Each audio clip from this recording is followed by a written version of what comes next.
जय हिंद दोस्तों, आपका स्वागत है हमारे YouTube channel learning point with Abhishek में।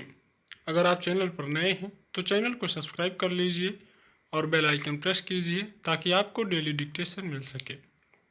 100 शब्द प्रति मिनट डिक्टेशन स्टार्ट। अफगानिस्तान के बदतर होते हालात भारत के लिए गंभीर चिंता का विषय बन गए हैं। भारत ने कंधार स्थित अपने वाणिज्य दूतावास से सभी भारतीय राजनयिकों और कर्मचारियों को वापस बुला लिया है।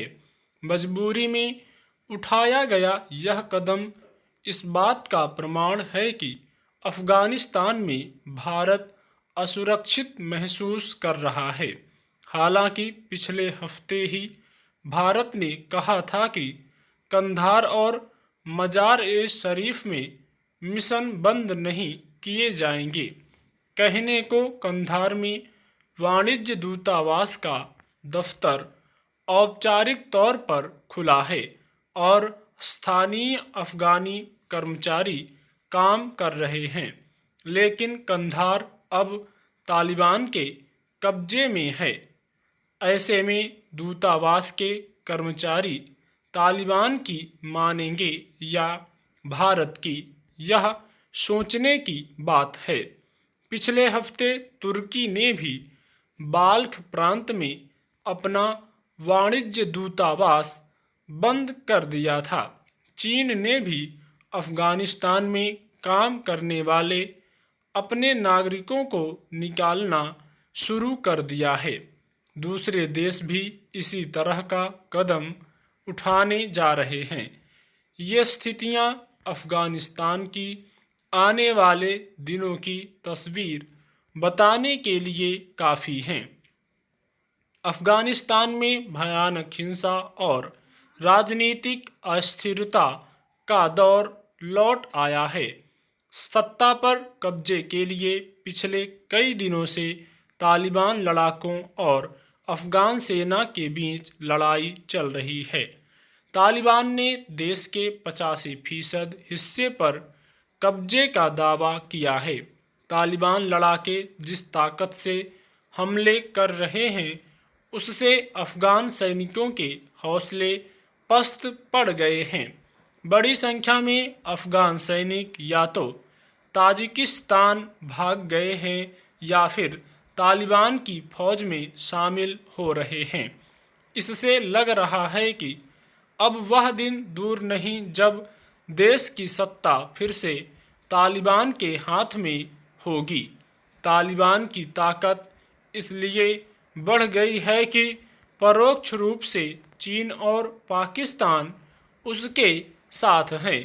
तालिबान की मदद के लिए पाकिस्तानी सेना लड़ाके भी तैयार कर रही है।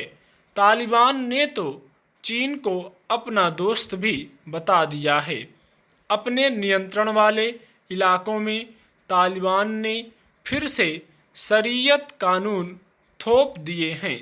तालिबान के खौफ से बड़ी संख्या में लोग पड़ोसी देशों में भाग रहे हैं। पाकिस्तान ने 5 लाख शरणार्थियों के आने की संभावना जताई है। 2 लाख अफगानी पहले ही देश छोड़ चुके थे। यह संकट भारत के लिए भी कम गंभीर नहीं है। अगर तालिबान सत्ता हथियाने में कामयाब हो गया तो भारत के लिए मुश्किलें और बढ़ जाएंगी। भारत के समक्ष धर्म संकट यह खड़ा हो रहा है कि अफगानिस्तान की निर्वाचित सरकार का समर्थन करे या तालिबान के साथ हाथ मिलाने की कूटनीति पर कदम बढ़ाए। इस हकीकत से इनकार नहीं किया जा सकता है कि बिना तालिबान का समर्थन किए अफगानिस्तान में किसी का भी टिक पाना संभव नहीं है। 2 दशक पहले भी जब तालिबान सत्ता में था तो भारत ने उसे मान्यता नहीं दी थी और कोई संबंध नहीं रखा था। इसकी कीमत कंधार विमान अपहरण कांड में 3 आतंकियों की रिहाई के रूप में चुकानी पड़ी थी। पिछले 2 दशकों में भारत ने अफगानिस्तान के पुनर्निर्माण में बड़ा योगदान दिया है। सड़क परियोजनाओं से लेकर नया संसद भवन बनाने, शिक्षा के क्षेत्र में मदद देने जैसे बड़े कदम उठाए हैं। पर तालिबान के रहते यह सब आसान नहीं होगा। दूसरा खतरा यह भी है कि पाकिस्तान भारत के खिलाफ तालिबान का इस्तेमाल करने से बाज नहीं आएगा। सच्चाई तो यह है कि बदलते हालात में तालिबान और भारत एक दूसरे की मजबूरी भी हैं। यह वक्त भारत की कूटनीति की परीक्षा का है। अब देखना यह होगा कि भारत तालिबान को कैसे और कहां तक साध पाता है। स्टॉप।